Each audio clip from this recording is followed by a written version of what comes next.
Ok, então, boa noite a todos. Vamos fazer hoje, não é, a apresentação de um mini curso de RSL, não é? Essa é uma atividade promovida aqui pelo Grupo de Pesquisa em Sustentabilidade nas Organizações. Quem vai fazer a apresentação para nós é o Rafael Moura e o Gabriel Bandeira. A ideia é fazer uma apresentação introdutória, não é? São somente 2 horas. A gente entende que é uma ferramenta super interessante, mas que, ao mesmo tempo, precisa, né, que vocês, a partir disso, comecem a explorar melhor essa técnica. Então, o objetivo realmente é motivá-los a buscar expandir o conhecimento em RSL e, consequentemente, produzir, não é, textos mais de maior significância acadêmica e que contribua melhor, né, para o desenvolvimento das teorias com que vocês estão trabalhando. Então, Rafael, fique à vontade para iniciar, quiser compartilhar sua tela, né? E espero que Perfeito. aproveite. Então, eu sou o Rafael, sou aluno de mestrado da PUC, né, da Escola de Negócios, né, do pós-graduação em administração. Meu orientador é o professor Tortato, né? Eu faço parte do grupo de pesquisa em sustentabilidade nas organizações. Como eu estou agora trabalhando com o meu projeto, o professor pediu para que eu compartilhasse o que eu desenvolvi sobre RSL nesse tempo. Eu trabalhei até agora com 3 RSLs, né? Fiz 3 vezes os procedimentos e usei alguns modelos, moldes em 2. Na terceira, usei um molde diferente, mas também que eu trago aqui para vocês, porque existe mais de uma maneira de fazer e todas elas estão corretas, desde que você tenha um método. Então, aqui a gente vai ver para que serve uma RSL. Ela serve para fornecer uma visão geral, integrada e sintetizada do estado atual do conhecimento. Ou seja, você vai pegar tudo que foi produzido sobre determinado assunto e vai juntar, vai comparar e vai depois, no final, sintetizar um artigo, né, um relatório que obviamente a gente quer publicar, então você vai gerar um artigo no final daquele assunto que você escolheu. No meu caso, eu vou citar várias vezes o meu caso, eu trabalho com upcycling, né? Então, com o upcycling, eu fiz uma primeira RSL para analisar como estava a literatura, como as pessoas, como os pesquisadores estavam encarando, de que forma, qual eram os gaps de pesquisa, e daí eu cheguei num problema de pesquisa. E olha só, não foi o problema de pesquisa que eu estou usando hoje. Eu já alterei ele, porque depois de fazer uma nova pesquisa RSL, eu encontrei alguns artigos que já abordavam o meu assunto com a lente teórica do jeito que eu queria abordar. Então, já era algo que não necessitava mais de pesquisa naquele determinado assunto. Eu poderia aprofundar, mas não era o meu objetivo no momento. A gente também usa a RSL para avaliar o estado da literatura sobre um tópico ou questão de pesquisa. Ou seja, no meu caso, pega o upcycling, está começando agora, sabe? Tem poucas coisas escritas, ainda não tem algumas coisas, até a definição de upcycling ainda não é um ponto pacificado entre os pesquisadores. Então, tem muita discussão, né? E isso a gente avalia, ó, para a visão teórica que eu quero usar, eu pego eu vou começar a trabalhar mais com esses artigos. Ah, não, eu preciso como eu estou indo para o lado do comportamento do consumidor, eu preciso desses outros tipos de artigo. Então, você consegue selecionar o que tem de melhor, né, e mais relevante para a tua pesquisa. Ela também fornece uma visão abrangente da literatura relacionada a um tema, uma teoria ou um método. Ou seja, você não precisa fazer que nem eu sobre um determinado assunto. Você pode fazer sobre uma teoria, né? Eu uso um tema, usei nas minhas RSLs um tema, mas você pode usar uma teoria como ponto de pesquisa ou até mesmo um método de pesquisa, né? Só para falar, todos esses artigos que eu estou citando aqui, depois no final eu tenho eles, eu posso ceder para todo mundo dar uma olhada. São artigos curtos, são bem legais de ler. Então, como que a gente classifica as RSLs? Elas podem ser classificadas da seguinte, baseadas em domínio, ou seja, no assunto que eu quero trabalhar. Ela pode ser baseada na teoria, ou seja, quais assuntos, quais temas, né, até aquela teoria abrange, de que forma que ela olha para determinado problema de pesquisa, ou baseado em método. Né? Você pode trabalhar RSL procurando, por exemplo, metodologias de pesquisa qualitativa ou quantitativa. No meu caso, que eu já trabalhei uma delas, pesquisação, sabe? Eu selecionei, dos muitos que eu encontrei, eu selecionei aqueles que trabalham com pesquisação. Daí já não ser... No final, claro, tive a infeliz surpresa de não servir aquele material para mim, mas faz parte do trabalho, né? Você pesquisa, você trabalha, seleciona, tem um trabalho, e no final pode ser que aquilo não seja tão proveitoso quanto você gostaria, mas mesmo assim você aproveita bastante coisa, pelo menos o domínio de como fazer, você nunca é perdido, né? Outras formas de classificação de RSL do Snyder. Você pode classificar uma RSL como sistemática, narrativa ou integrativa. Sistemática é aquela que você vai pegar todos os artigos daquele determinado assunto, método, sem deixar nenhum de fora, certo? Você vai pegar todos e vai começar a ler eles e comparar entre eles para que nenhum fique de fora, porque o teu artigo, o teu relatório final seja completo, tá? Você pode pegar a narrativa ou semi-sistemática. Qual que é a diferença dela para a sistemática? Às vezes, quando o assunto é extenso demais, tem muitas coisas que muitos artigos, e assim, dependendo do assunto, passa de 100, às vezes 200, dependendo o quanto você restringiu ou não a tua pesquisa, fica muito grande, você não vai ter como fazer. Às vezes, quando é mais de um pesquisador, você consegue fazer, né, com 100, cento e poucos artigos. Mas quando é um só, você tem que reduzir isso. Então, você faz uma semi-sistemática, ou seja, narrativa. Você vai construindo aquilo que tem de mais relevante dentro do teu tema, dentro do que você está trabalhando. E a última, que é a integrativa, que é a que eu uso mais, porque faz mais sentido para mim. Eu pego, por exemplo, uma lente teórica, já usei uma, vou citar uma aqui, eu usei a visão baseada em recursos para analisar quais os recursos os empreendedores das empresas que trabalham com upcycling tinham à mão, poderiam utilizar para gerar uma vantagem competitiva sustentável, né? E eu usei isso para essa lente, né? Essa teoria como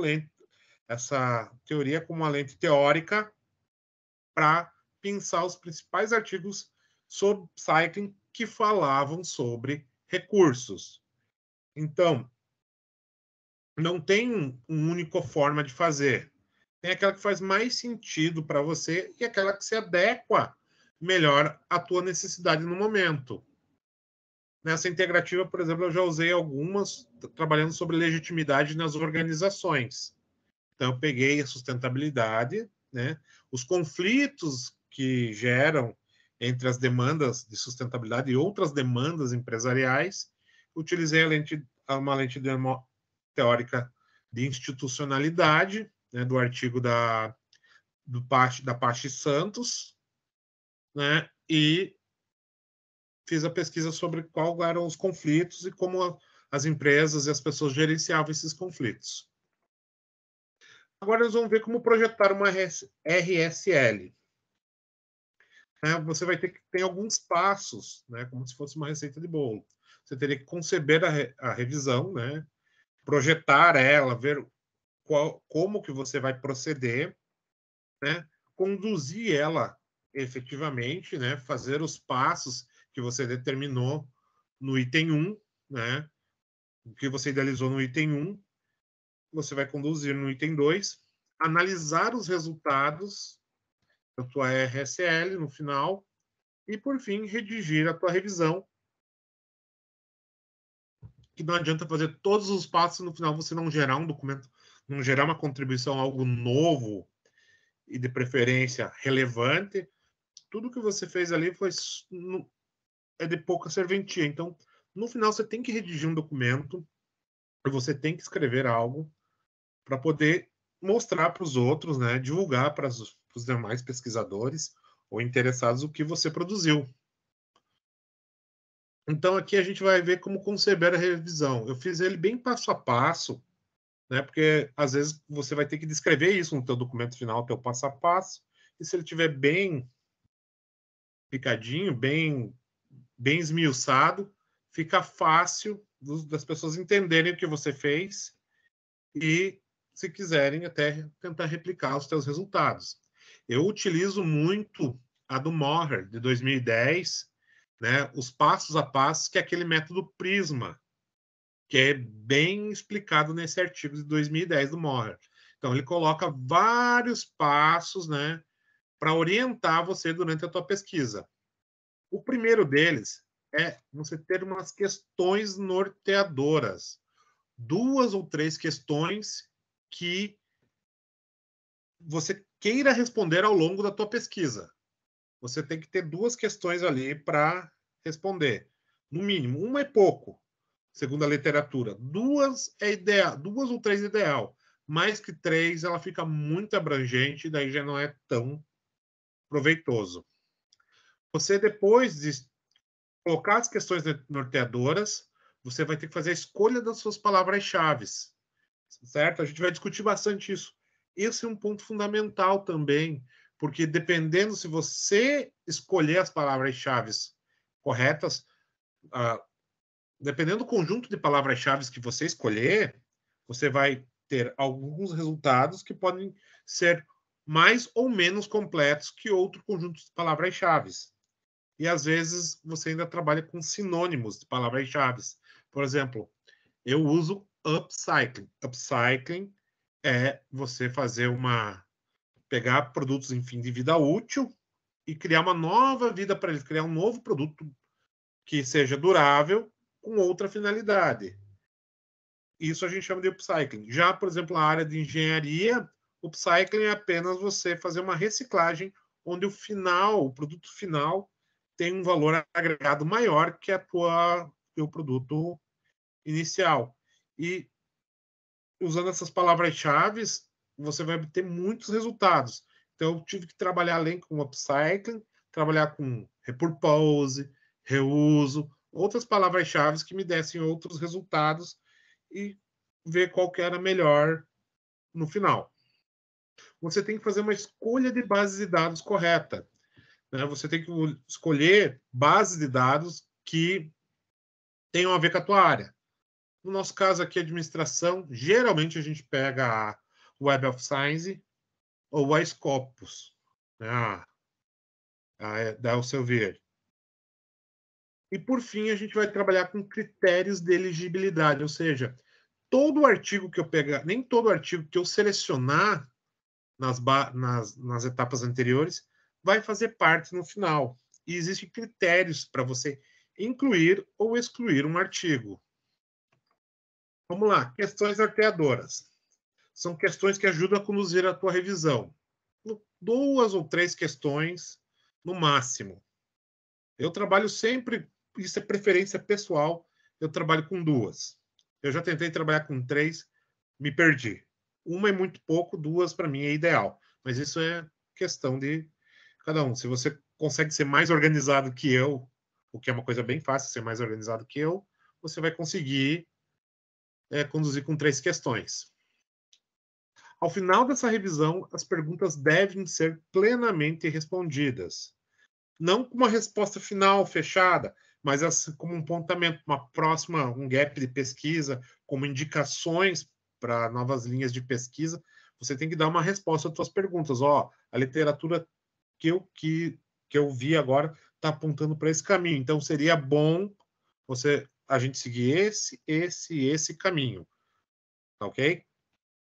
Por exemplo, aqui eu coloquei as duas. Da primeira RSL que eu fiz, eu tenho certo carinho por ela, né? Só por questão que foi a primeira que eu fiz, então foi da onde eu comecei a me preocupar e me aprofundar nisso. Eu trago duas questões que eu trabalhei. Quais são os recursos e ou atividades relacionadas às... Aqui é a abreviação. Pequenas e médias empresas baseadas em upcycling que a literatura aborda. Era uma das perguntas. E a segunda pergunta era: quais desses recursos ou atividades podem ser considerados um recurso que gera uma vantagem competitiva sustentada dentro da lente teórica da VBR, né, da visão baseada em recursos? Então, eu não podia, não era qualquer recurso que a empresa tinha. Ela tinha que atender os requisitos da VBR, né, que era ser algo, um recurso raro, valioso, que não pode ser facilmente imitável e que não pode ser facilmente substituído por outro. Então, com essas duas perguntas, eu desenvolvia uma das RSLs que eu fiz. 1.2, escolha das palavras-chave. As palavras têm que ser relevantes para o tema. Mas como que eu vou saber? Por exemplo, se eu sou um pesquisador, como eu também, sou um pesquisador iniciante, você vai ter que escolher. Você não escolhe sozinho. A primeira coisa que você faz é pega um artigo do teu assunto e vê aquelas palavras-chave daquele artigo. Ah, putz, essas palavras-chave são legais. Bom, pega um outro artigo. Ó, essas palavras-chave também são legais. Algumas vão coincidir. Agora você já vai separando. Ah, tenho mais alguns artigos. Às vezes você tem a felicidade de começar já ali por uma pesquisa com alguns artigos na mão, então você já seleciona alguns. Conversa com o teu orientador, ó, o que você acha? Não joga para ele a bola. É você que tem que decidir no final. Mas sempre perguntar para o teu orientador ou para alguém que já trabalhou com o teu assunto ajuda bastante. Você não precisa ser apenas palavras soltas. Pode ser algumas combinações de palavras, chaves ou expressões. Ok? Por exemplo, eu trabalho muito com comportamento agora, estou indo com comportamento consumidor. Então, eu estou procurando assim, ó, choice consumer. Só que eu não quero a palavra separada. Choice. O meu inglês é horrível, gente. Tá? Perdoem. Eu não quero as palavras separadas, né? Então, eu coloco elas como uma expressão, entre aspas, e depois upcycling.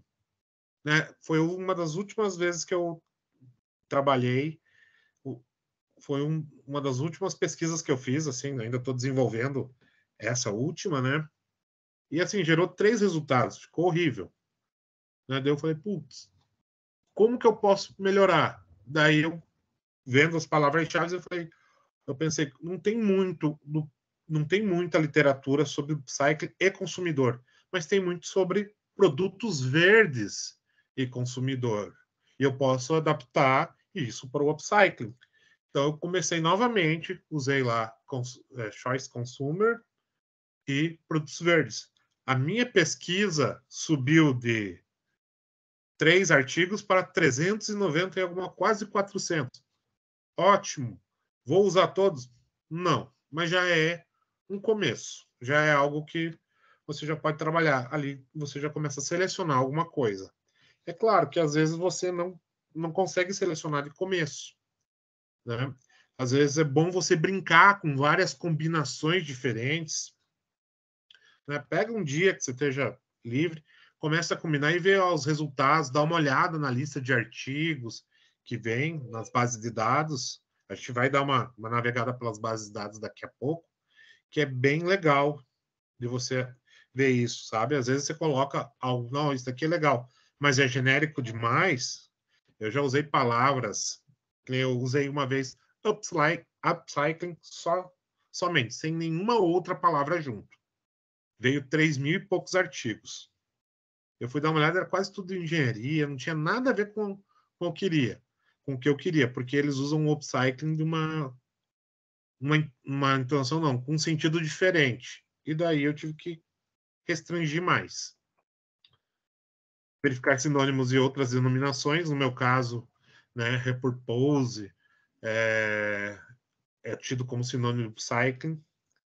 Alguns autores consideram o upcycling como reciclagem criativa, eu também tive que procurar isso, sabe?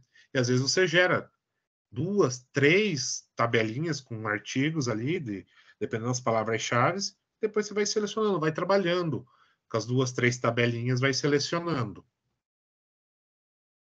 E também você tem que restringir os locais onde aparece a palavra-chave. Eu restringo no título, resumo e palavras-chave de autor. Pode ser que a tua pesquisa peça outro caminho, peça outros lugares de pesquisa.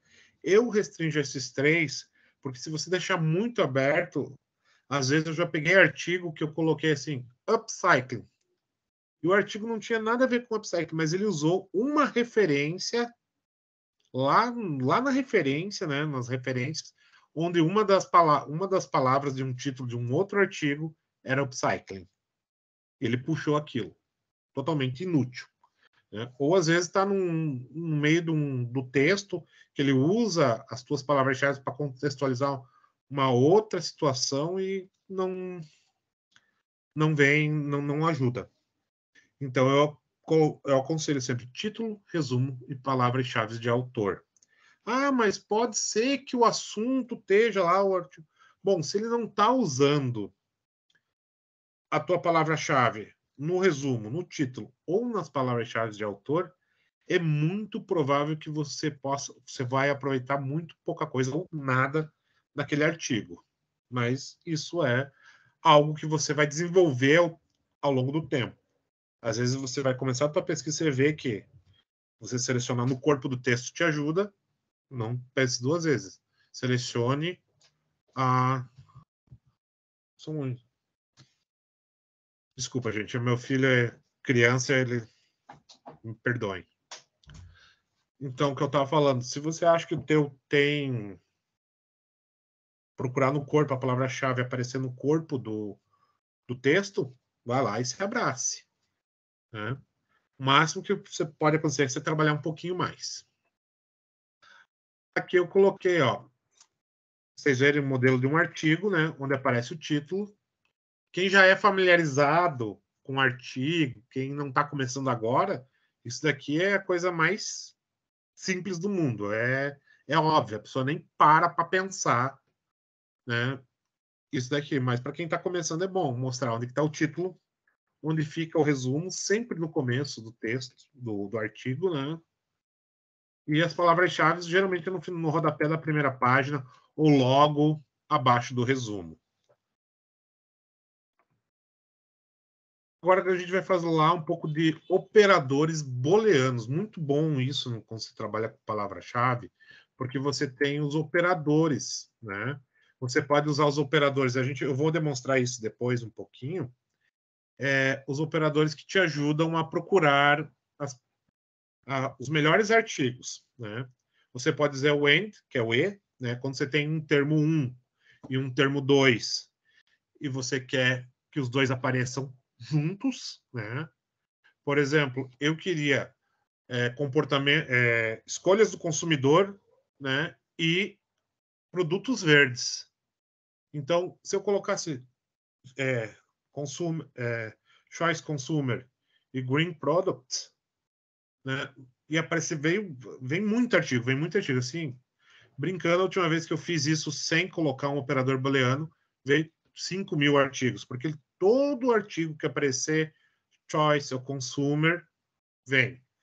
Daí, e todos que aparecer green ou products, vem. Então, o que eu fiz? Eu queria que aparecesse a expressão choice consumer, coloquei entre aspas, and, entre aspas, green products.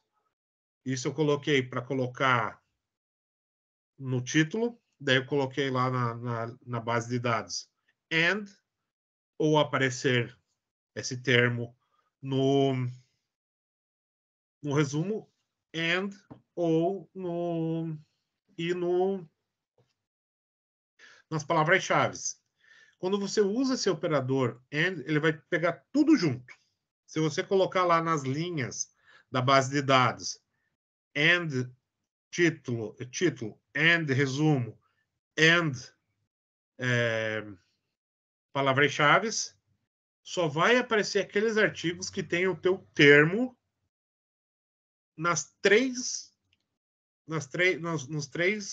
locais.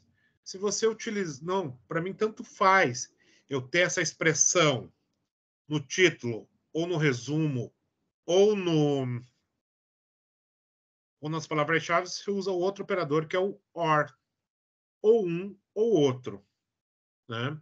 Você, por exemplo, que nem eu já procurei assim, choice consumer, decision consumer, né? Um ou outro. Para mim, tanto faz. Eles são sinônimos do que eu estou estudando. Então, eu colocava lá choice consumer, entre aspas, or, né? Decision consumer and green product. E ele procurava. E dá bons resultados. Mas isso é você trabalhar. Fiz a primeira pesquisa, usei esses operadores booleanos. Não deu um resultado muito bom. Analisa, tenta outras combinações, que com certeza uma hora você acha. E o último operador booleano é o not. Quando eu quero um termo e não quero outro. Certo? Eu já utilizei isso, não fiz nada, não trabalhei a fundo nada com isso, mas eu já brinquei um pouco com isso quando eu procurava, tipo, upcycling, not engineer. Eu não queria nada relacionado à engenharia. E dá consideravelmente vinha menos resultados de revistas relacionadas à engenharia. Resolve? Ajuda, não resolve. Você vai ter que fazer depois uma análise da lista de artigos passo a passo. Caracteres coringa são caracteres que te ajudam a procurar facilitar o teu trabalho. O primeiro é o asterisco. Quando você tem palavras que têm finais diferentes, né? O radical inicial, não sei nem se o nome é radical, mas vamos deixar assim. Enzimas, né? Enzyme, enzymes, enzimática ou enzymic. Se todos esses para você são sinônimos, você não vai precisar fazer uma pesquisa com cada uma dessas palavras. Você coloca o início, enzyme, bota um asterisco que ele vai puxar as bases de dados, pelo menos a Scopus que eu uso e a Web of Science, puxam todos os artigos que tenham essas palavras nos locais determinados. Interrogação. Lembra que as bases de dados estão todas em inglês. E algumas palavras em inglês, o que muda, né? Woman e human muda só uma letra no meio da palavra. Então, você, no lugar do A ou do E, você coloca uma interrogação, que ela vai puxar todas as palavras todos os artigos que tenham aquela palavra, tanto no singular quanto no plural. E o último, o cifrão. Isso gera muito, porque existe o inglês, né, americano e o inglês britânico, eles diferem, às vezes, em palavras que nem behavior. Né? O behavior, olha, eu treinei pra caramba para não falar direito essa palavra. Ela tem uma diferença de um U na palavra. Então, você coloca o cifrão quando você sabe que aquela determinada palavra tem duas grafias diferentes. Daí você coloca o behavior e o cifrão no lugar do U para puxar todos os resultados. Se for escrito no inglês americano, no inglês britânico, vai puxar os dois resultados. E às vezes bem aquele artigo que é relevante está escrito ou no inglês de um ou de outro, então é sempre bom. Se você tem esse conhecimento, tem essa percepção que pode ter diferença, usa o cifrão que vai te ajudar bastante. Escolhas de base de dados. Tem que ser as bases de dados mais relevantes para a sua área de conhecimento.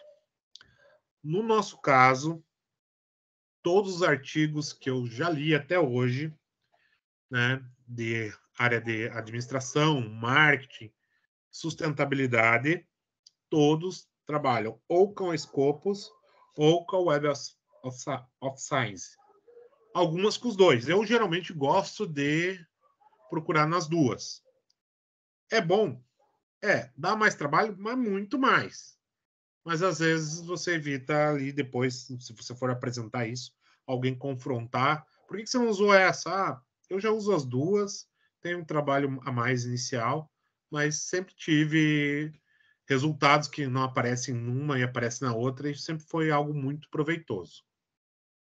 Né? A gente usa os escopos da Elsevier e a Web of Science da Clarivate.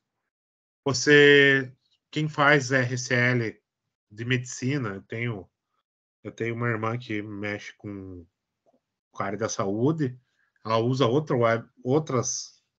base de dados que não tem nada a ver com essas daqui, mas para nós isso daqui está muito bom.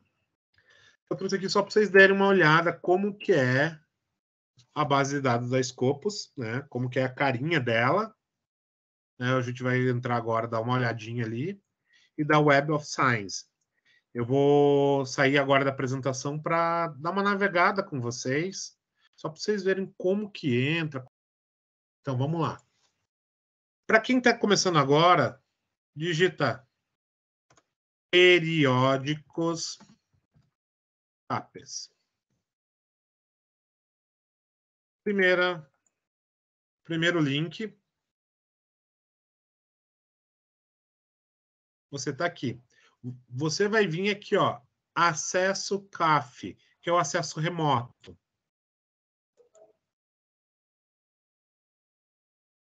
Pronto. Agora aqui você chega e escolhe a tua instituição. No nosso caso, PUC Paraná. Envia.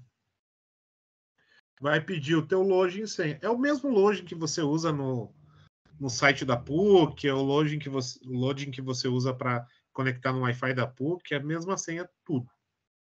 Entra. Você vai entrar na página da CAPES. Por que a gente tem que fazer isso? Porque se você tentar entrar direto nas bases de dados sem passar pelo site da CAPES, você não vai conseguir, porque esses artigos são pagos, né? O governo brasileiro, por meio da CAPES, paga essas editoras para a gente ter acesso a esses artigos. Então, se você for tentar entrar diretamente, não vai dar certo. Talvez se você estiver dentro da PUC, usando o proxy da PUC, né, a conexão da PUC, talvez você consiga. Talvez não, com certeza você vai conseguir. Mas você acostuma fazer o acesso pelo CAF, porque a maioria das vezes você vai ter tempo para pesquisar, é à noite, e à noite a PUC está fechada. Então, você vai fazer muito uso dessa ferramenta. Você vem aqui em lista de bases e coleções. Vem aqui, ela fica por ordem alfabética. Vamos pegar a primeira Web of Science. Aqui, ó, Web of Science. Leva um tempinho para redirecionar. Então, essa é a tela da Web of Science. Aqui, ó, todos os campos você vai procurar. Você pode procurar por título, né? Por resumo e por... Cadê aqui? Palavras-chave de autores. Claro, você pode procurar por um monte de outros campos, mas o mais comum para uma RSL é título, palavras-chave de autor e resumo. Então, eu vou aqui, ó. Vamos começar pelo título. Vou colocar aqui upcycling or repurpose or reuse. Pode ser no título, sim. Ou pode ser também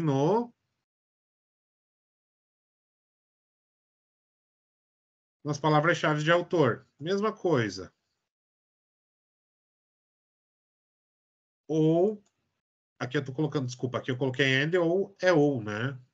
Senão ele vai puxar, vai ter que aparecer tudo isso no título e nas palavras-chave de autor. Então, vai restringir demais a minha pesquisa. Or, vamos lá, resumo. Resumo. E, claro, com as palavras-chave. E pesquisa. Pouquíssima coisa, né? Pouquíssima coisa. Só 133.176 artigos. Basicamente, o que o teu professor passa para você ler numa semana, né? Coisinha simples. Então, você vê que é muito artigo. Então, você tem que escolher as palavras-chave de forma correta para que não fique muito abrangente e nem muito restritivo. Aqui eu deixei essas palavras-chave já na memória aqui da janela para poder mostrar para vocês que a minha primeira tentativa foi um fracasso. Vamos voltar lá para agora para a gente dar uma olhada como que é a interface da Scopus, né? Volta aqui em acervo, listas e bases e coleções.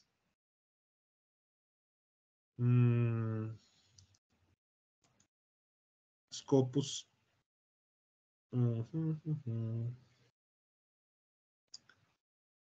Scopus, é o server. Agora vocês já estão vendo a outra página. Sim. Obrigado, gente.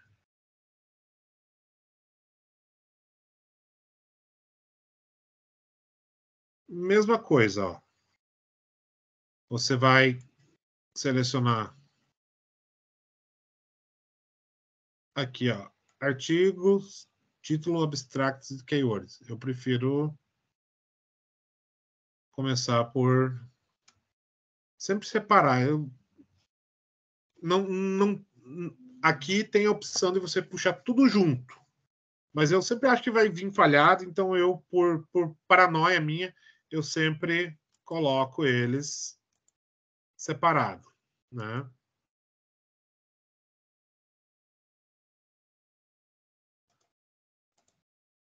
E abstracts também é a mesma coisa. Aqui eu vou ter que digitar aqui que não salva, né? Cycling or reuse or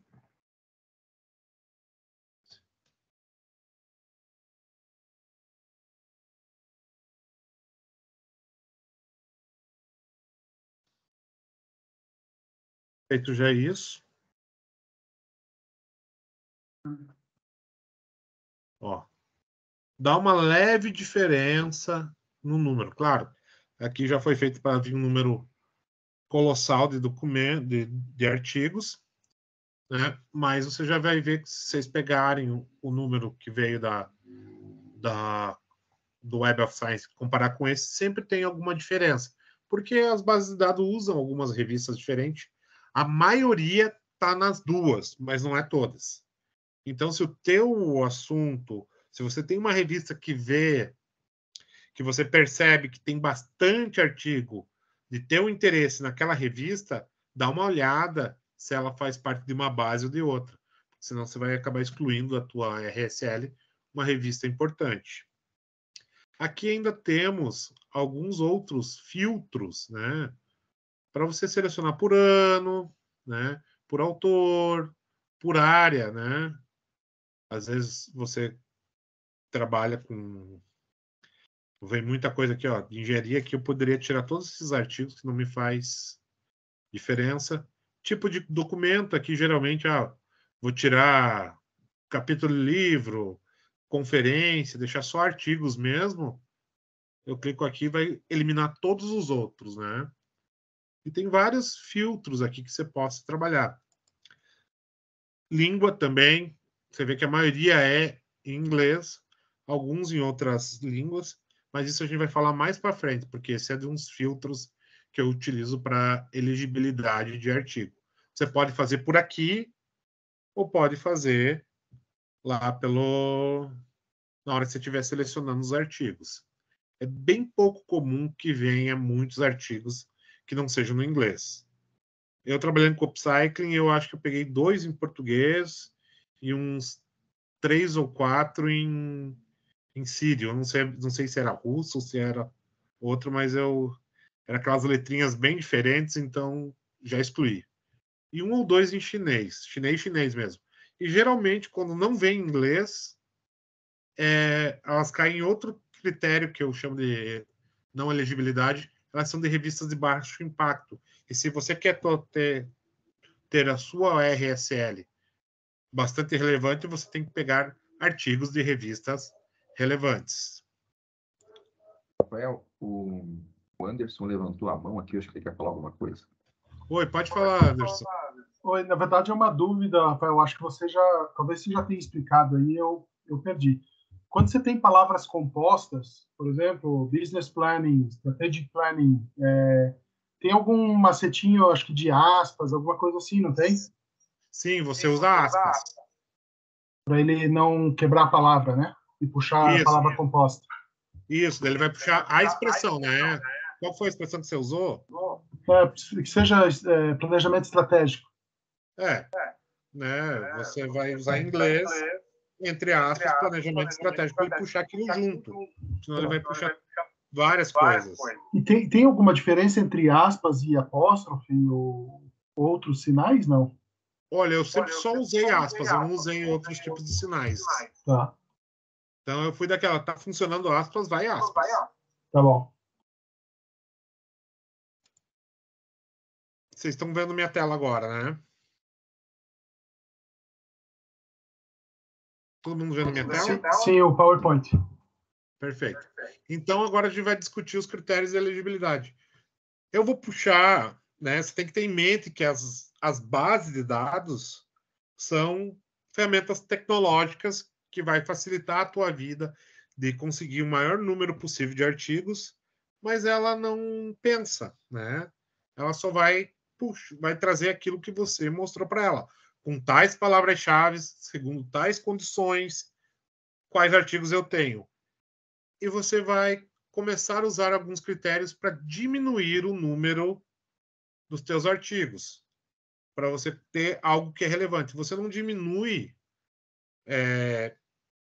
a bel prazer, você usa alguns critérios para que tua RSL seja cada vez mais relevante, não só para você, mas como para a comunidade científica. Então, um dos primeiros critérios de elegibilidade, você seleciona a tua área de conhecimento.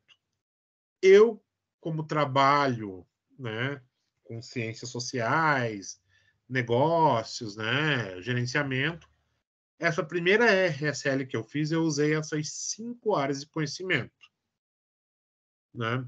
Business, Management, Environment, Economics e Social Science.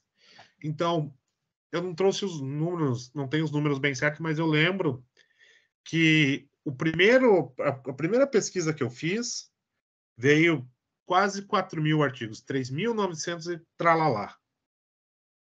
Era muita coisa de engenharia, muita coisa que não tinha nada a ver. O que eu fiz? Na própria Web of Science, eu selecionei essas 5 áreas de conhecimento e o número de artigos que eu tinha caiu de quase 4.000 para 1.700 e alguma coisa. Ainda era muita coisa? Sim, ainda é muita coisa, mas já é algo mais plausível. E daí o que eu fiz? Peguei o idioma inglês, né? Idioma inglês. Bom, deixa eu voltar um pouquinho. Antes de colocar o idioma como um critério de elegibilidade, o que eu fiz? Eu baixei, você tem uma ferramenta ali, nas duas bases de dados, que você pode baixar Você baixa um Excel, um arquivo em Excel com título, nome de autor, o DOI, palavras-chave, você escolhe, vem quase todas as informações relevantes daquele artigo. Quais revistas, ano de publicação. Então, de base daquele... Deixa eu só fechar o WhatsApp aqui que vai... Começou a incomodar. Então, com todas aquelas informações, o que eu fiz? A primeira coisa que eu fiz foi levantar um filtro no meu arquivo em Excel das revistas. Ou seja, selecionei ali a área de revistas, organizei por nome, né? Classifiquei de A até Z e excluí as revistas que não eram relevantes da minha área. Por mais que eu usei esses filtros, ainda veio muitas revistas que não tinham nada a ver, muita coisa de engenharia de materiais, vem muita coisa quando você trabalha com upcycling, reciclagem, vem muita coisa da área de engenharia química. Então, eu tirei. Né? Então, dos meus 1.700 artigos, eu fiquei no final com 800 e poucos artigos. Então, deu mais uma reduzida. Isso trabalhando depois de baixar o arquivo em Excel, selecionando somente as revistas que eram relevantes. Depois eu apliquei o segundo critério de elegibilidade, o idioma inglês. O idioma comum a todos os pesquisadores é o inglês, então se não estava escrito em inglês, subentende-se que eram revistas regionais e de baixo impacto, então eu excluía da minha lista. Pode ter alguma informação interessante numa revista escrita em sírio? Pode. Pode ser algo legal? Pode, mas a probabilidade é muito baixa. E você tem que ter em mente que teu tempo também é limitado. Então, vai na fé, se abraça no idioma inglês, que a probabilidade de você achar coisa boa é muito melhor. Depois, eu fiz um segundo filtro, selecionando apenas artigos de revistas Q1 e Q2, ou seja, revistas dos dois melhores conceitos possíveis, né? Quem não está acostumado com a classificação de revistas, elas podem ser classificadas entre Q1, Q2, Q3 e Q4. Nessa classificação, Q1 são os 25% de revistas topo, de pesquisa mais relevantes. Q2, os 25% logo após. Q3, de 50% para baixo. E Q4, de 75% para baixo. Então, Q3 e Q4, geralmente, muito difícil ter alguma coisa. Uma única vez eu abri uma exceção para uma revista Q1, Q3, porque o grupo de autores que tinha publicado numa revista Q1 era o mesmo grupo de autores que estava nessa publicação Q3. Eu estava lendo os artigos ali, reconheci os nomes, fui ler o artigo da Q3, realmente era coisa que não acrescentava muita coisa para minha pesquisa, então eu acabei excluindo. Então, se você se abraçar no Q1 e Q2, você já está fazendo algo bem relevante e bem proveitoso.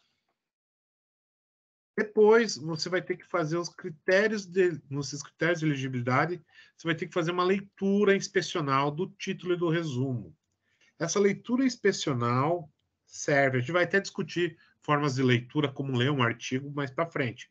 Mas essa leitura inspecional, você vai ver ali, ler o título e dar uma lida no resumo, para ver se aquele artigo realmente fala de algo que te interessa, que está na tua área de interesse, porque às vezes você usou as palavras-chave, lembrando, a ferramenta, a base de dados é uma ferramenta tecnológica, ela vai trazer tudo que ela encontrar com aquelas palavras. Então você dá uma lida, e nisso já cai um monte de artigo por terra. Quando você começa a ler o título, você já vai, putz, isso aqui, ó, não tem nada a ver com a minha área de pesquisa, com o meu tema. Ele usa as mesmas palavras-chave, mas num contexto totalmente diferente. Então, você já vai excluindo. Eu lembro que quando eu tenho anotado aqui, tá anotado aqui os números, para não falar ser tão surreal. Nessa primeira leitura inspecional, eu tinha 800 e poucos artigos. Eu li primeiro os títulos, caiu para 450.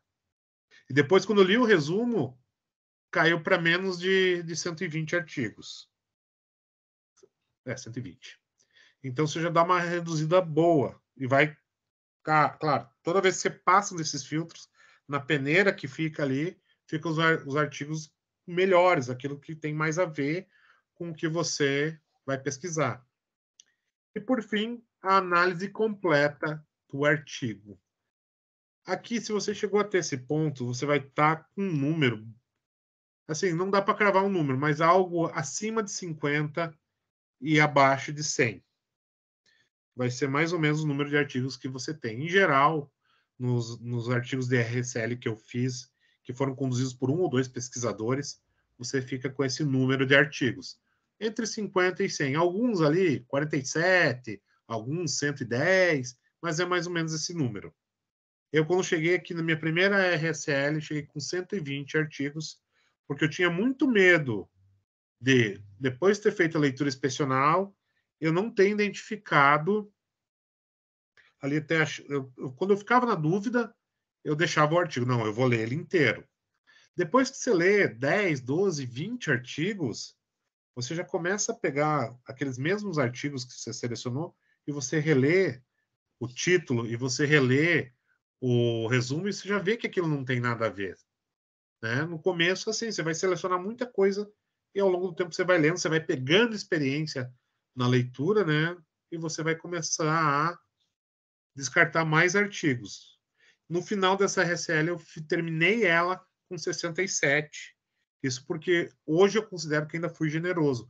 Eu incluí uns 10 ou 12 artigos que eu não precisava ter incluído.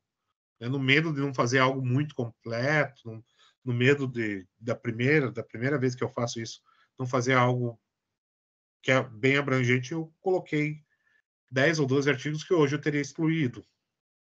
Então, a experiência que você lê, relê e fazer a tua leitura aprofundada vai te dando experiência e vai criando corpo para você poder reanalisar os artigos ao final. Durante a leitura, você vai fazendo isso.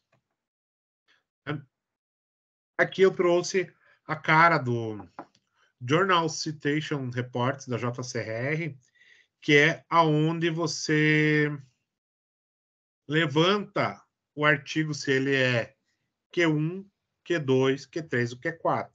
Você pode fazer por esse site, que eu não gosto muito porque ele é mais embaçadinho, né? Você vai colocar aqui, ó, o ISSN. Vai colocar no campo de pesquisa. Onde que eu acho esse ISSN?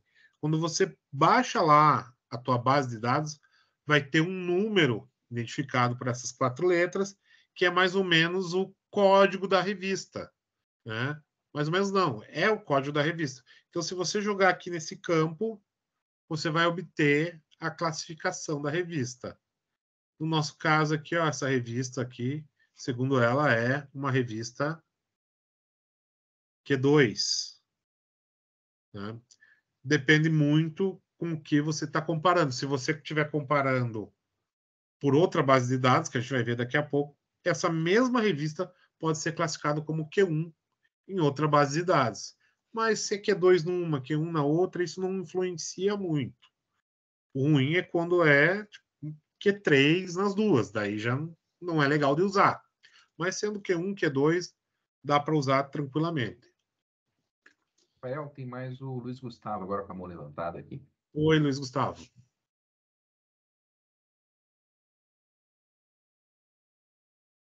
Luiz Gustavo? Oi, Rafa, tudo bem? Oi. Você começou a responder a pergunta que eu ia fazer. Só para entender como é que você fazia esse batimento aí, né, dos níveis da revista, né, se é Q1, se é Q2.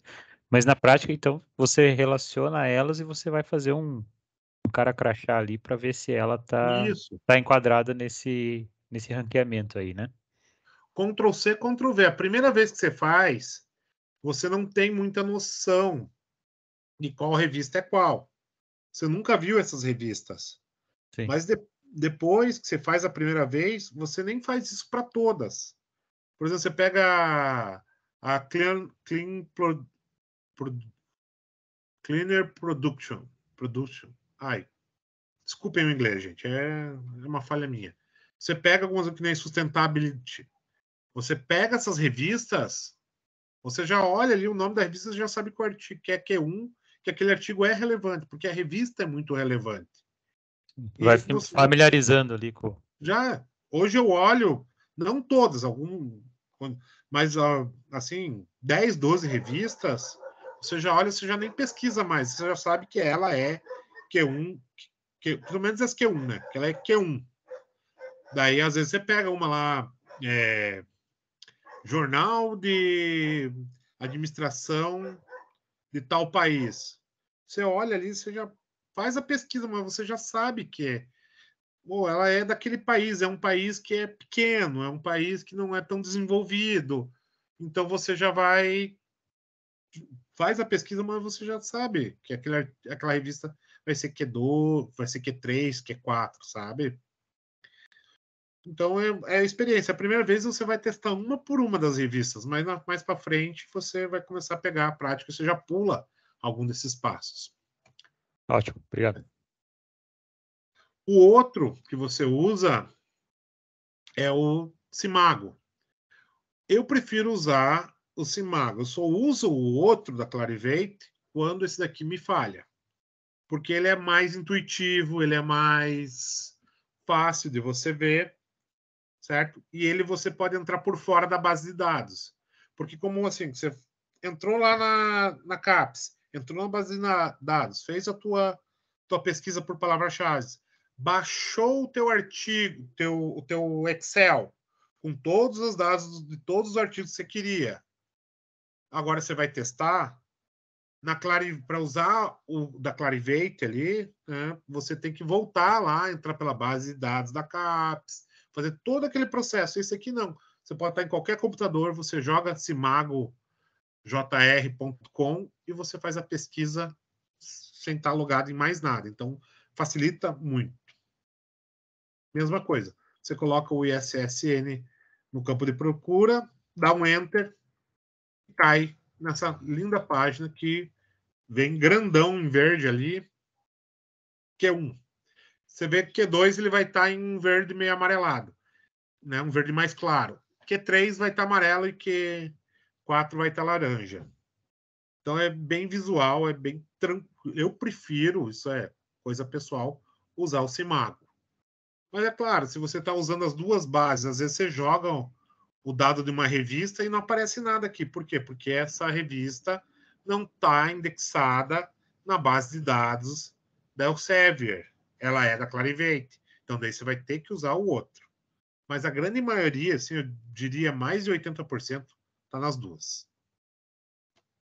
Né? Aqui, ó, o tal Q1. Agora nós vamos conduzir a revisão, né? Você tem que selecionar uma amostra adequada de artigos. O que é uma amostra adequada? Ela tem que representar tudo aquilo que você quer estudar. Ela não pode ser demasiadamente grande, que você leve muito tempo para ler. Você tem que ter em mente que, por exemplo, a tua RSL é parte da tua dissertação ou da tua tese, então você não pode pegar 200 artigos, porque você vai levar um ano para ler, e se você levar um ano para ler 200 artigos, né, você não faz um mestrado, infelizmente. Infelizmente, o teu tempo é curto, principalmente no mestrado, né? 2 anos tem que apresentar, apresentar o resultado. Então, tem mais as disciplinas, tudo. Então, você tem que ter uma amostra adequada. Por experiência, entre 50 e 100 é um bom número. Se você está sozinho, o mais perto de 50 possível. Dá para fazer uma RSL com menos de 50? Dá. Já vi uma com 35, que era bem conceituada, foi publicada numa revista legal. Mas, assim, quanto menos artigos você tiver, mais você vai ter que argumentar para defender a tua pesquisa. Selecionar os estudos potencialmente relevantes. Que estudos são esses? Aqueles que são mais citados. Isso só vai descobrir ao longo do tempo. Se você começar a ler um artigo, você está vendo ali as referências. Com o tempo você vai vendo, sempre vão referenciar isso. Vou usar um do upcycling. Tem um autor chamado Singh, né? Ele é indiano. De 2016 para cá, quase todos os artigos que ele publica, o pessoal cita, porque ele está bem imerso nesse ramo de upcycling. Então, se você fizer um estudo de upcycling e não usar os artigos dele, que são muito referenciados por outros pesquisadores da área, você não está considerando todos os estudos relevantes. Claro, um ou outro artigo ali, às vezes escapa, isso é normal. Somos seres humanos. Mas você, com o tempo, vai vendo, esse artigo já vi ele sendo citado 3, 4, 5, 10 vezes. É um artigo que eu tenho que incluir. Né? Esse daqui é um artigo que foi citado 2 vezes, mas, é um artigo de 2022. Convenhamos, vale a pena citar. Claro, artigos muito, muito antigos, vai ter maior número de citações, mas você só usa eles, né, se eles forem seminais. Se eles não forem artigos seminais, quanto mais novo, melhor. Uma vez me falaram, eu sempre usei isso, o ideal é de 2 anos para cá. Boa parte dos teus artigos que você tem que usar é de 2 anos para cá. Um professor uma vez me falou isso e eu sempre utilizei isso como verdade. Quanto mais novo, melhor, porque você está ali, né, no estado da arte, você está ali no calor da pesquisa. O que tem de mais novo está na tua mão. Então, de 2 anos para cá é um número bom. Claro, você não vai descartar coisa mais antiga, mas inclua uma boa quantidade de artigos recentes. Quando eu falo recente, de 2 anos para cá. E você vai ter que sintetizar os seus resultados. Ou seja, você vai comparar, você vai ter que gerar tabelas. Né? É obrigatório ter tabelas na RCL? Não, não é obrigatório ter tabelas. Mas você, de alguma forma, vai ter que organizar teu pensamento, comparar os resultados para poder apresentar. Eu não sou uma pessoa que escreve tão bem assim. Aliás, eu julgo que a minha escrita assim, de artigo é bem fraquinha até. Mas eu me salvo muito bem organizado em tabelas. Tal e tal autor falou isso. Esse assunto é abordado dessa forma. Então, eu vou completando a minha argumentação com tabelas. E fica um resultado, não digo, como eu nunca publiquei nada ainda, né? Eu digo pelo menos aceitável. Os professores que leram isso, né, já falaram, uma delas dá para colocar num congresso. Eu tô até tendo que me inscrever no congresso. E a tua revisão, né, tem que ter um rigor. Que rigor é esse? Rigor metodológico. Você tem que descrever o teu método passo a passo para que, se porventura alguém quiser reproduzir teus passos, eles obtenham resultados muito próximos e cheguem a conclusões muito próximas daquilo que você chegou. Porque você está utilizando uma metodologia adequada. E no final, né, a tua pesquisa tem que ter uma relevância, ela tem que ter uma contribuição para o corpo da literatura, né? Ela tem que dar tem que promover algo de positivo para a comunidade acadêmica. Porque se não tiver o rigor, né, não tem sentido você fazer, porque daí você não tem como justificar, não tem como argumentar qual foram os critérios, né? Então você tem que ter o rigor e a relevância do teu resultado tem que ser algo interessante no final. Como que a gente faz as análises dos resultados? Mais uma vez, descrever o passo a passo os métodos utilizados. Eu excluí tais artigos por isso. Eu excluí tais artigos por isso. Eu incluí tais artigos por isso. É muito comum na RSL você fazer o seguinte: você tem um assunto muito novo, você seleciona um corpo de artigo, aplica todos os filtros, acabei com 20 artigos. É pouco. Mas quanto seria o número ideal? Não sei, mas 20 é pouco. E o que você faz? Você começa agora a olhar para as referências da tua referência. Você pega um artigo lá, ó, esse daqui é interessante. Vamos ver o que as referências deles falam. E vai procurando esses artigos. Ah, mas não apareceu na minha palavra-chave. Não tem problema. Você descreve nos teus métodos. Após chegar ao último filtro, eu tinha 20 artigos. Depois fomos procurar novas evidências nas referências desses artigos. E daí, se alguém fizer a mesma coisa, vai chegar no mesmo resultado. Reunir diferentes perspectivas teóricas. Você tem que ter em mente que não é só aquela tua ideia, né? Como aquilo funciona, como aquele fenômeno social funciona. Você até pode fazer uma RSL procurando aquela explicação. Ó, isso funciona desta forma por causa disso, disso, disso e disso. E tá aqui os artigos que corroboram a minha ideia. Mas você também tem que discutir visões diferentes. Você tem que também olhar para os artigos e dizer, mas para para essa mesma sequência de situações de causas e efeitos, existe explicações concorrentes? Se existe, você tem que citar isso para que possa, na hora de você defender isso, você, ó, eu cheguei a essa conclusão em relação a essa outra, eu cheguei nessa conclusão com essa perspectiva em detrimento de todas as outras, porque isso aqui era mais forte por esse motivo.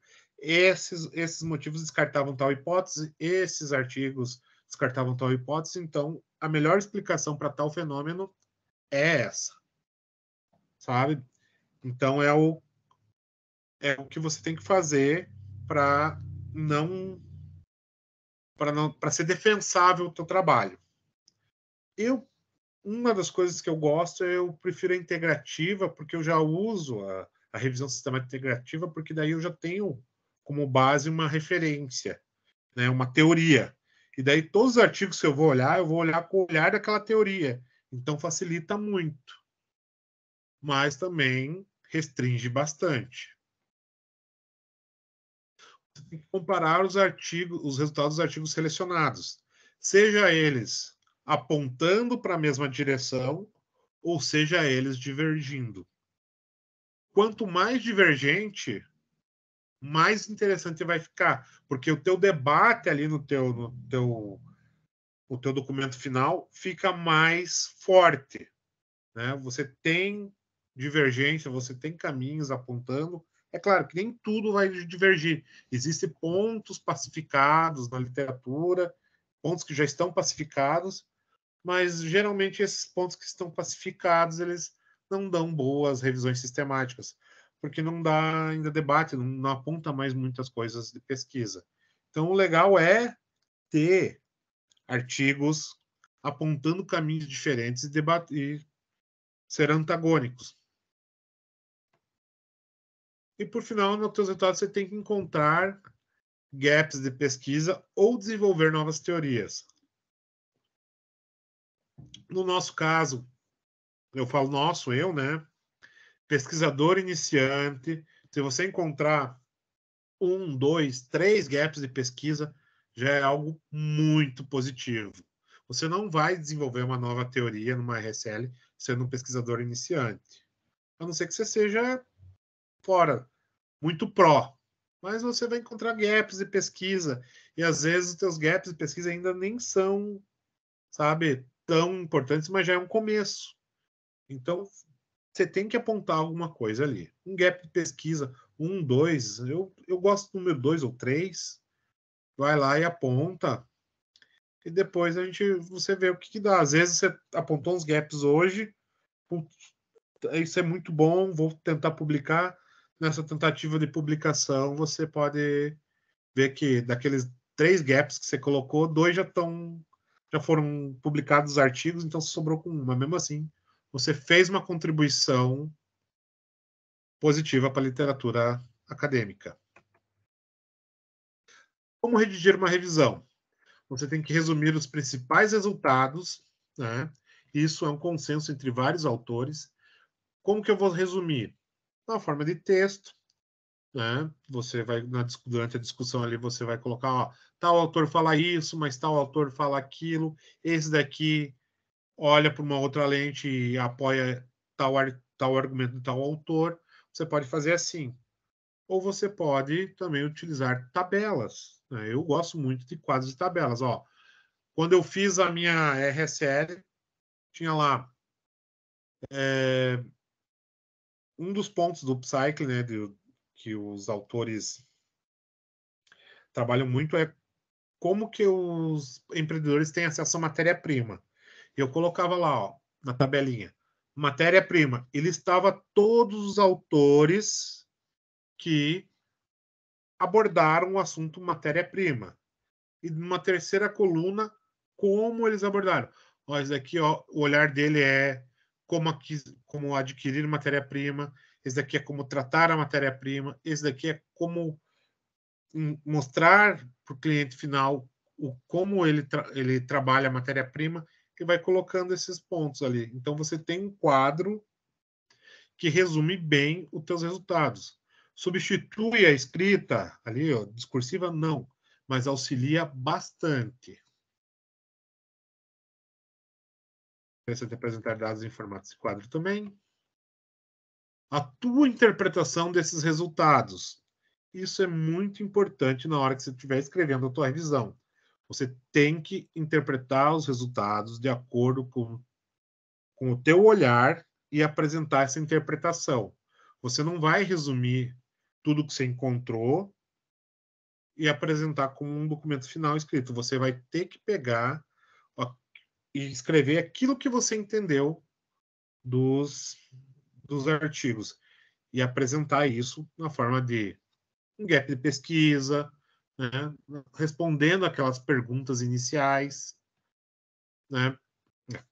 Adiantei ali. A tua interpretação no final tem que apontar o gap de pesquisa.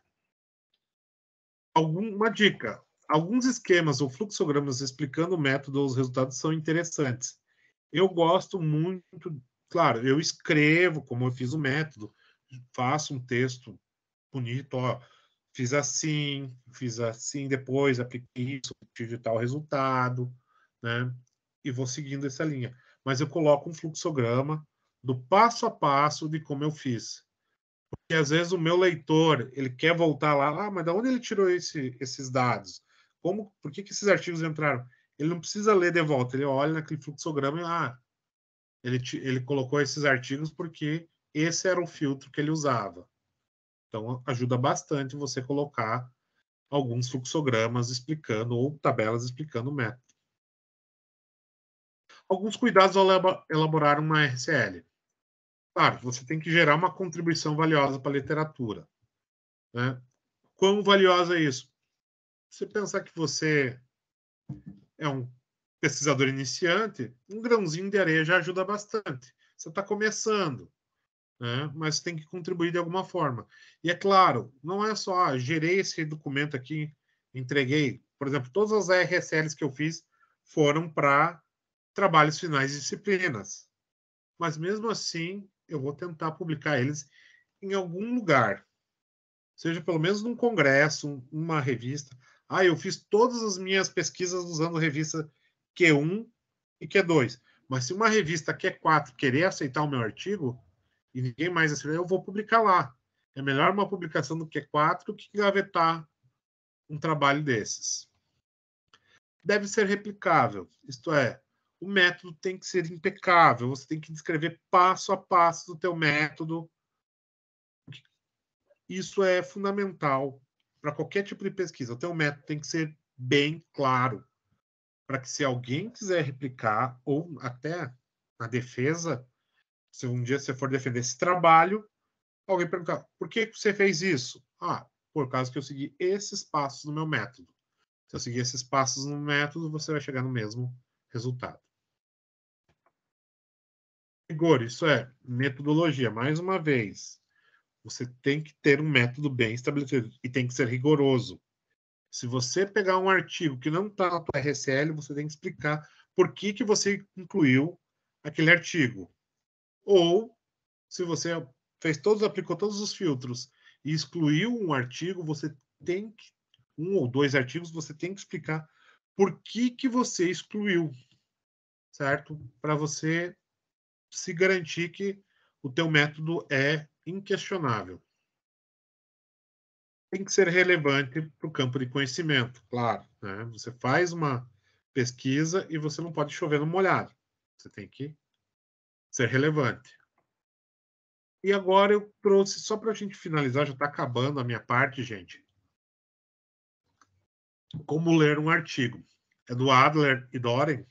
É um livro bem antigo, esse livro, de como ler esse livro do Adler e Doren é de 1937. Era Como Ler Livros. O título é um livro, né, que explica como ler livros. E tem alguns insights que eu trouxe aqui que eu acho extremamente relevantes para a gente, porque como você lê um artigo, não é o jeito que você lê um livro de literatura, não é como você lê um livro técnico. Artigos exigem formas, ainda mais quando você está fazendo uma RSL, existem formas específicas de ler. Você não lê um artigo apenas uma vez, você lê 2, 3, 4, 5 vezes. Teve artigo que eu li já mais de 10 vezes. Tudo bem que são artigos de estimação, né? Mas são artigos muito relevantes. Então, a primeira parte... Eita! Saiu fora de configuração aqui, mas a gente vai começar com a leitura inspecional. É uma sondagem superficial do teu artigo. É a primeira leitura, não se preocupe em absorver muita coisa nessa primeira leitura, né? É aquela leitura que você vai ver o artigo, vai ver o título, vai ler o resumo, ver as palavras-chave, ver o autor. Às vezes, nossa, você olha, pô, já conheço esse autor, que legal. Depois de um certo tempo, você já vai ter essa percepção, putz, esse autor aqui, ó, você olha só o nome do autor no artigo, você às vezes nem lê o resumo. Você sabe que aquele autor está falando sobre o que você quer e é relevante. Então, já separa o artigo. Depois de fazer essa leitura inspecional em todos os artigos, você vai fazer a leitura analítica, ou seja, aquela leitura mais aprofundada do artigo. Você vai começar... Eu gosto do papel, gente. Então, eu tenho um passivo ambiental gigantesco porque eu imprimo quase todos os artigos. Não dá para ver aqui, mas eu tenho pilhas e pilhas de papel aqui. Então, eu gosto de pegar a leitura analítica, né, de fazer essa leitura analítica do meu artigo. Eu olho, pô, esse conceito é legal, grifo ele com uma canetinha colorida. Olha, esse autor eu não conheço, grifo de outra cor para saber. Olha, esse daqui é um conceito interessante. Vou selecionando, vou grifando, vou lendo e vou separando aquilo que é de mais importante no texto. Quando eu faço isso com todos os artigos, eu já tenho um escopo muito bom para dizer quais artigos são mais e menos relevantes, né? Claro, nessa leitura analítica, ao longo dela, você vai incorporando conhecimento e você vai desenvolvendo mais feeling, né, para você analisar os artigos. Às vezes você está lendo aqui um artigo que você passou em todos os filtros e você está nessa leitura analítica e você vê que não tem muito a ver, sabe? Ele aborda o assunto lateralmente, ele não vem ao centro daquilo que você quer, então você já descarta. Faz parte do teu método. Ó, depois de uma leitura mais minuciosa, resolvi tirar tantos artigos que não abordavam o assunto de forma incisiva. E, por fim, você tem a leitura sintópica, que é aquela leitura comparativa, onde você vai estar lendo 2, 3, vários artigos, comparando o que cada um fala. Ah, esse daqui falou que o upcycling é uma forma de reciclagem. Esse daqui diz que o upcycling não é uma forma de reciclagem, é uma outra concepção, é uma outra leitura sobre reaproveitamento. E você vai comparando esses artigos e vai fechando as tuas lacunas de conhecimento. Aqui estão as referências, né, que eu utilizei. Todas elas são artigos de revisão sistemática. Não, de forma alguma, eles são exaustivos, existem mais artigos, mas todos os artigos que eu li de revisão sistemática, todos eles puxavam um ou dois desses artigos. Isso é tudo, pessoal.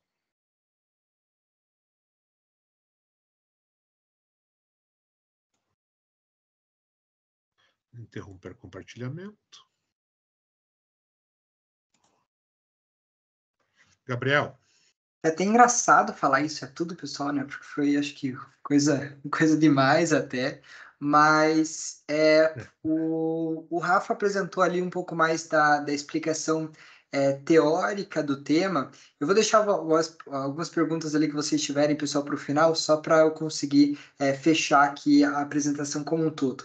E para trazer um pouco mais essa perspectiva para vocês, eu trouxe um pouco da minha apresentação, uma das apresentações minhas de estimação, que é a de defesa da minha dissertação de mestrado, que era sobre o desenvolvimento de um modelo de maturidade. E nessa dissertação, foi uma das partes que tomam mais tempo da minha dissertação como um todo, é a parte que eu explicito ali, em específico, a minha RSL, como que eu desenvolvi e achei o que o Rafael chama de gap da literatura para esse cenário.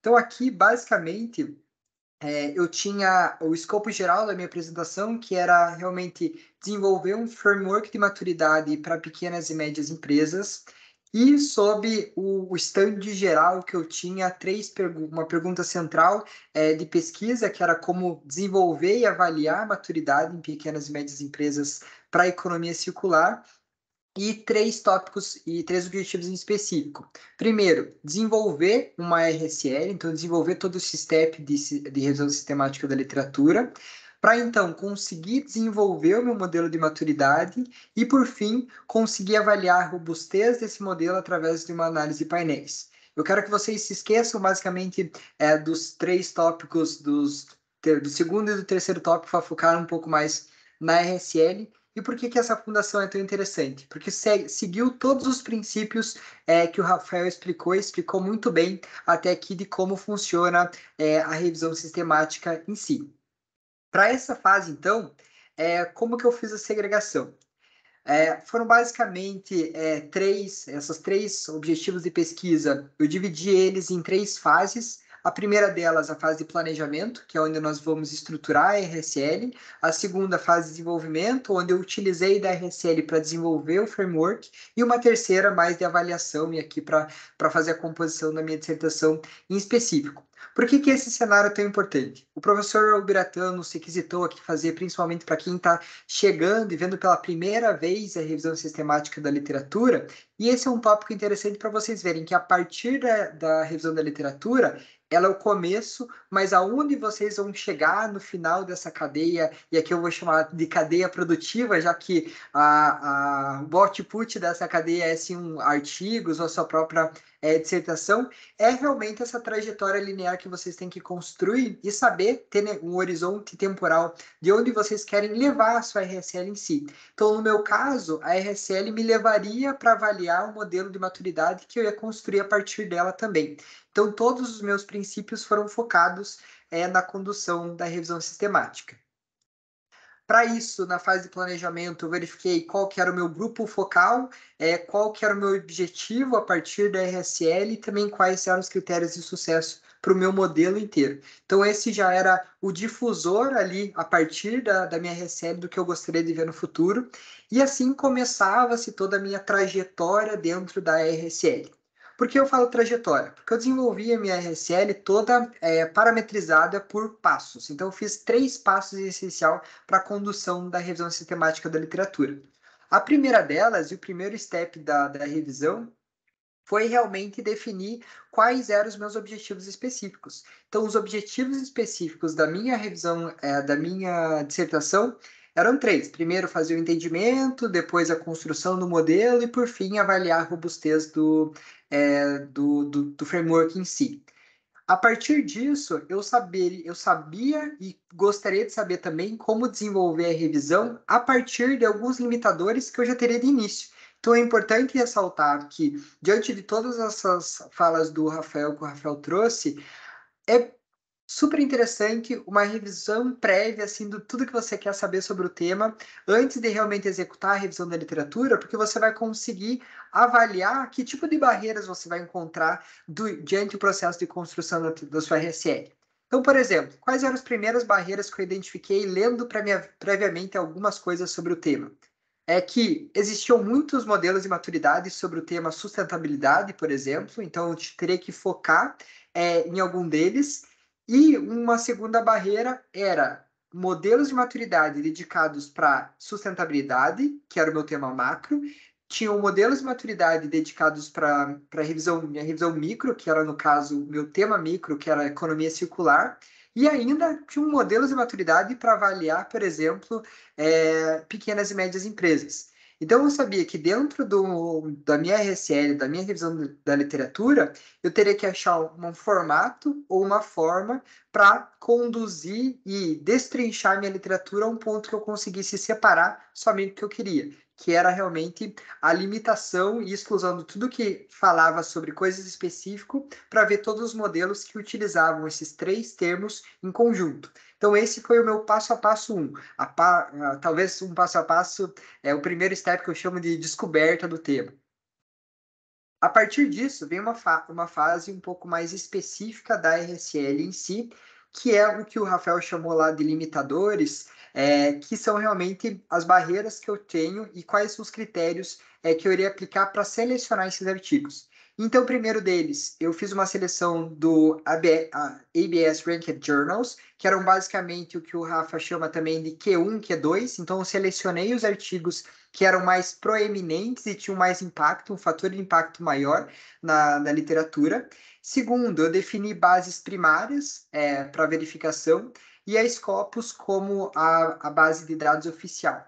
O Rafa falou muito bem sobre a Scopus, também tinha a Web of Science, também faço a indicação da própria plataforma da CAPES. Antes de vocês selecionarem o Scopus, vocês conseguem selecionar os termos de pesquisa de vocês dentro da própria plataforma da CAPES. Tem algumas outras, que é a Emerald, várias outras que são mais específicas, mas que daí, como o Rafael também falou, pode fazer a diferenciação ali das áreas macro que vocês gostariam de pesquisar ou que vocês já estão pesquisando. Outro dos meus itens de seleção aqui foram, no caso, as minhas palavras de pesquisa.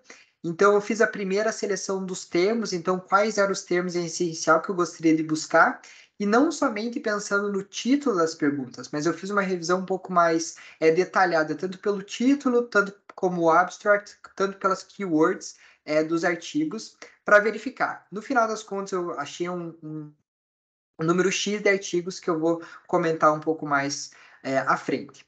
A partir disso, eu também defini algo que é muito interessante para vocês, que é o período de cobertura da pesquisa. O Rafa falou que ele seleciona ali os artigos até os últimos 2 anos. Eu utilizei aqui artigos que cobriam desde 2012, que eu sei que é onde o termo cunhado Circular Economy ou economia circular foi cunhado em si e é onde começou ali o meu tema de pesquisa até a data final, deadline da minha pesquisa.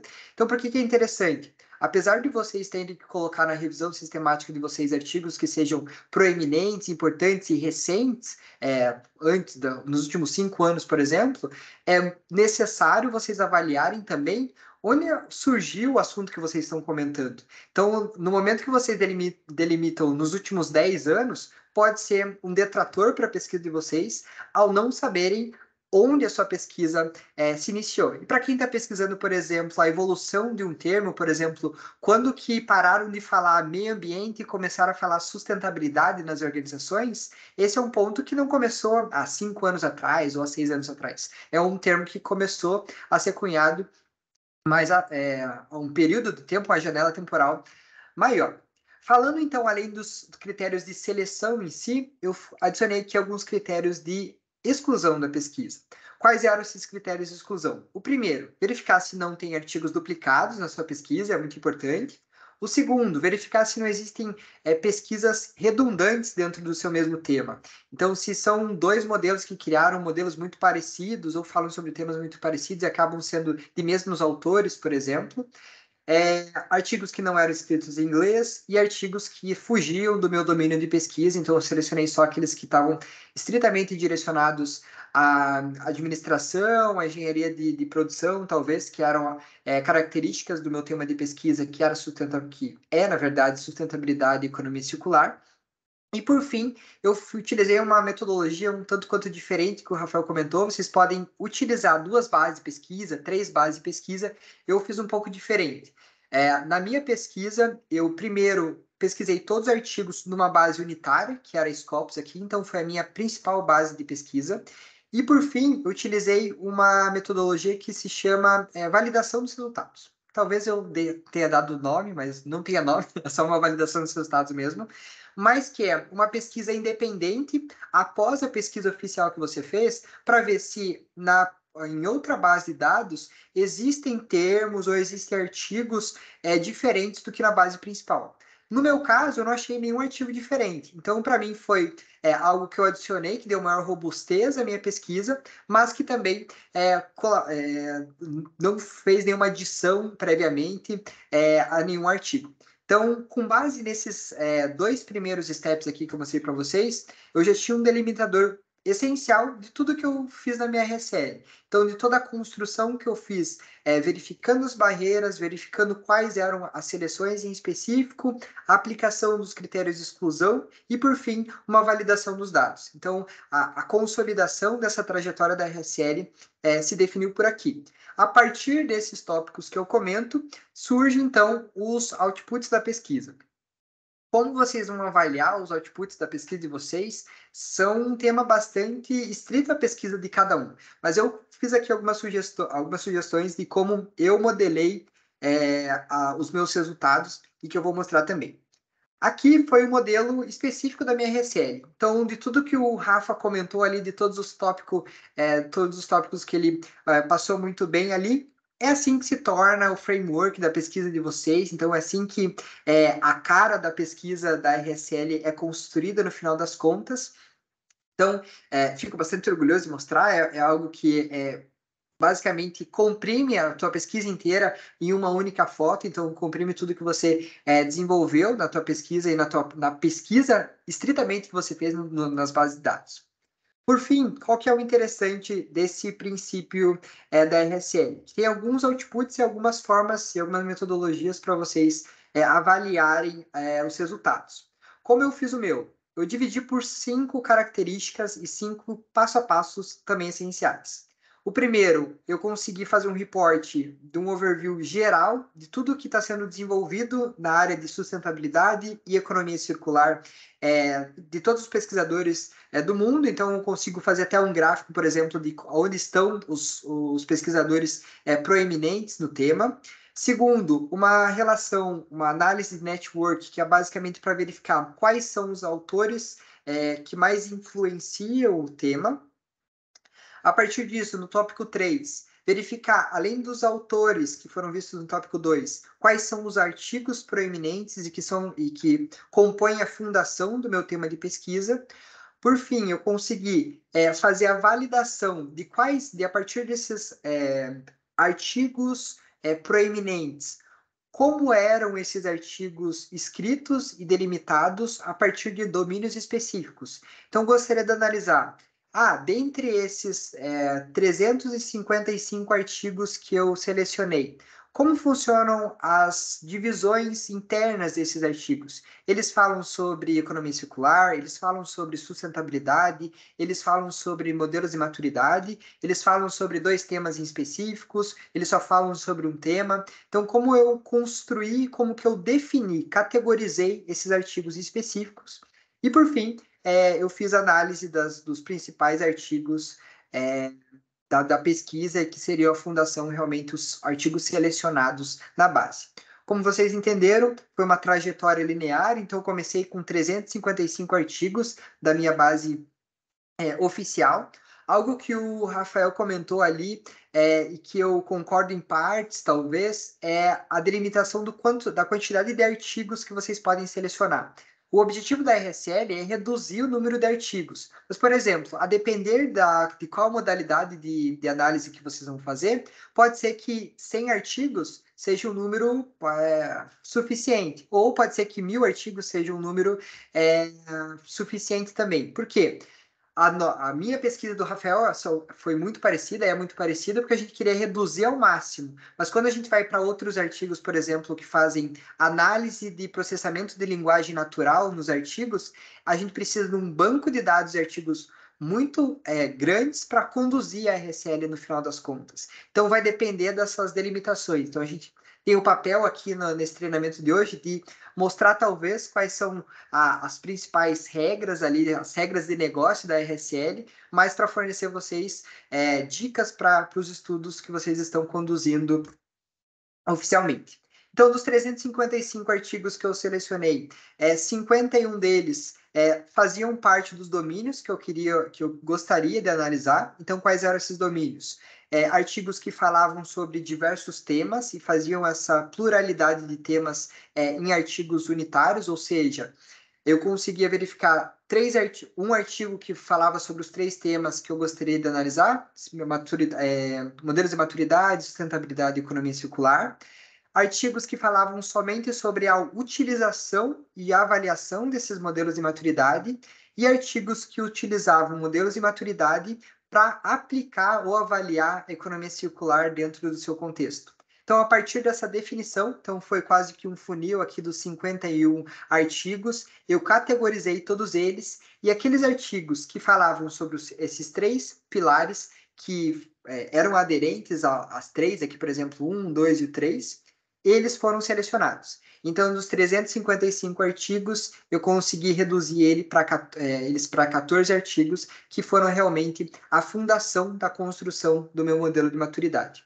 Para quem ficou curioso, essa segregação aqui, não sei se dá para ver muito bem, mas, por exemplo, o primeiro pilar, que era o do cross-domain aqui, ele falava eram artigos que falavam tanto sobre pequenas e médias empresas, tanto quanto um contexto geral. Então, esses foram alguns dos modelos que eu utilizei, alguns dos parâmetros que eu utilizei para chegar realmente nos 14 artigos em si. Então, do que o Rafael mostrou até aqui, que foi realmente a fundação teórica de como montar, estruturar, performar uma revisão sistemática da literatura, eu trouxe uma visão mais prática do que realmente vai acontecer, o output que vai acontecer da dissertação, da tese que vocês estão construindo durante a trajetória de vocês. Algumas dicas, talvez, como a dica de leitura aí da semana ou do final de semana, não sei como está a carga horária de vocês, mas um artigo que eu e o professor Biratã publicamos em conjunto com o professor Carlos Quanti e uma colega nossa do mestrado, que foi publicado recentemente na revista de administração da Mackenzie, fez uma RSL para falar sobre Service Innovation e gestão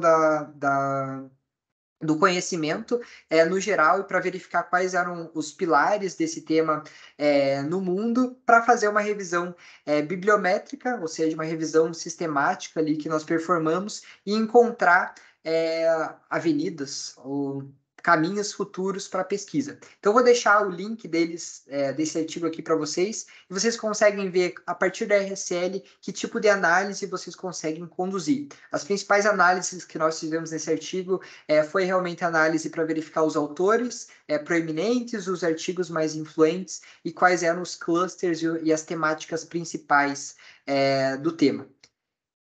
Então, agora, sobraram estritamente 10 minutos para pergunta, para um momento de FAQ aqui, de perguntas que vocês podem ter tido durante a apresentação. Quem será o primeiro? Ou chamo para o professor Biratã, né, para comentar um pouco antes como foi o treinamento.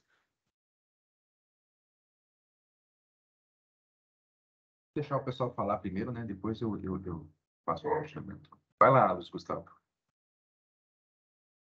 Rapidinho, só voltando ali para a fala do Rafa. Rafa, você comentou que você utiliza um dos 3 tipos ali, me desculpa, eu não lembro a terceira opção, onde você faz a revisão com base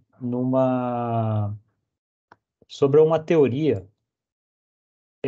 Como que isso, de forma resumida, claro, como que você faz isso? Você vai filtrar artigos que trabalham essa teoria, ou você vai ter um embasamento teórico e você vai explorar isso nos artigos? Só para esclarecer um pouco essa questão para nós, por favor. Sim, eu uso, não é os artigos que abordam aquela teoria.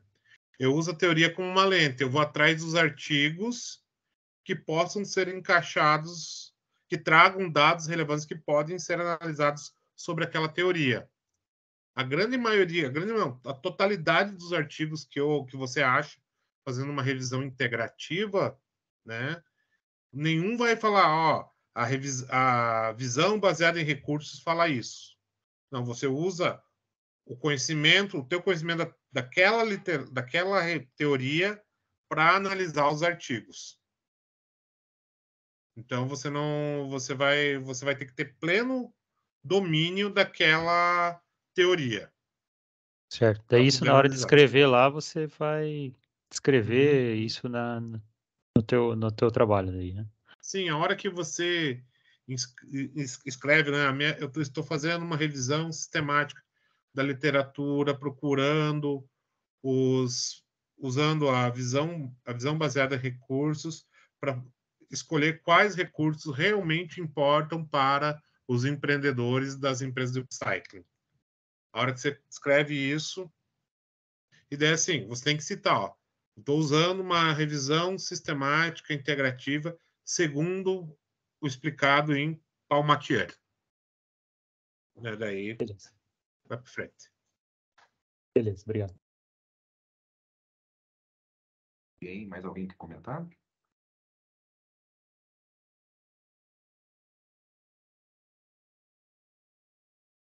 Não? Já deu fome? Já deu cansaço?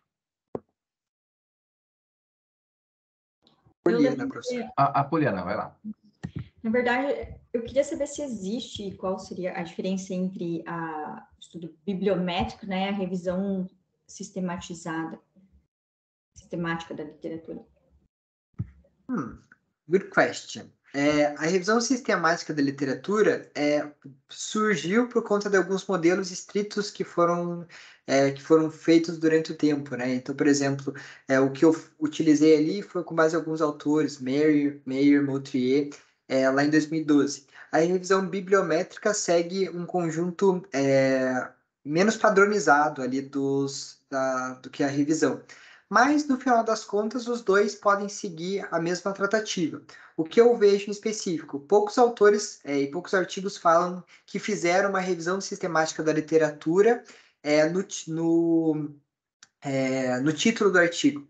Eles normalmente colocam revisão bibliométrica como eu coloquei nos meus. Por quê? Revisão bibliométrica entende-se que você vai fazer uma análise tanto do que já foi feito, tanto de fazer essa pesquisação, então fazer a RSL em específico, mas também que você fez em conjunto algumas análises, por exemplo, análise dos coautores, análise de network, fez algumas análises mais extensas, por exemplo, para verificação de cluster. Então, junta-se esses dois parâmetros de pesquisa, tanto a RSL quanto as validações específicas dos resultados.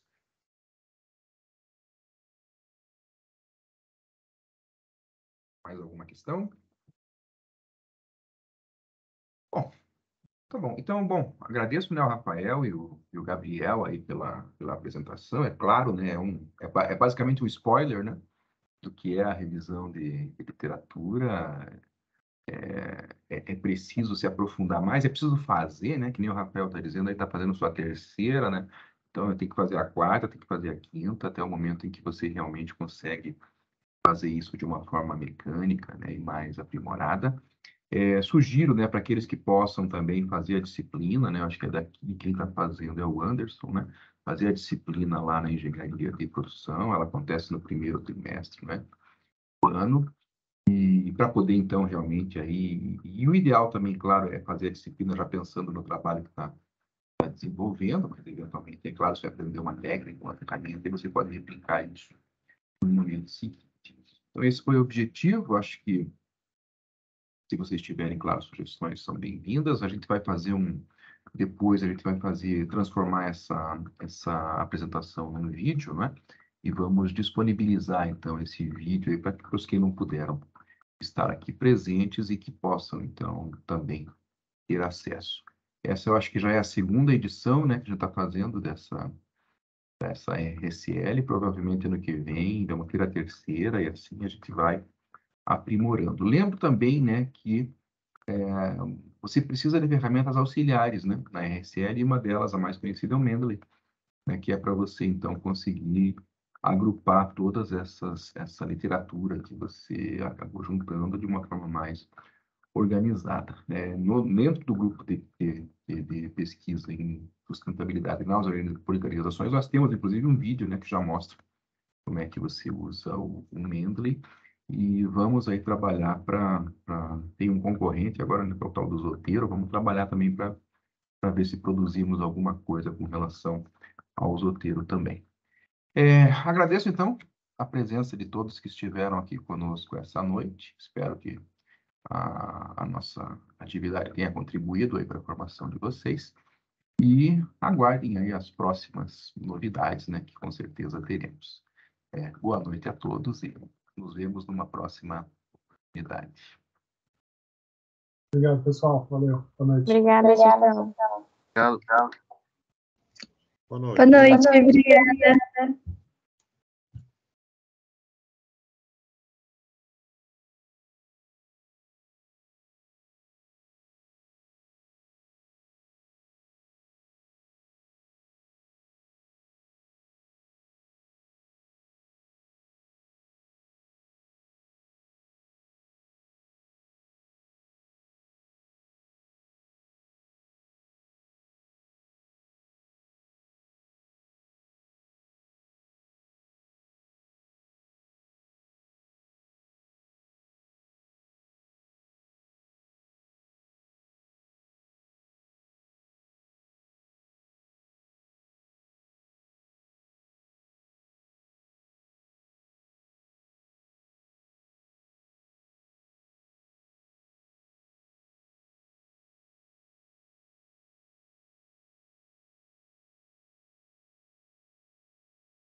Então.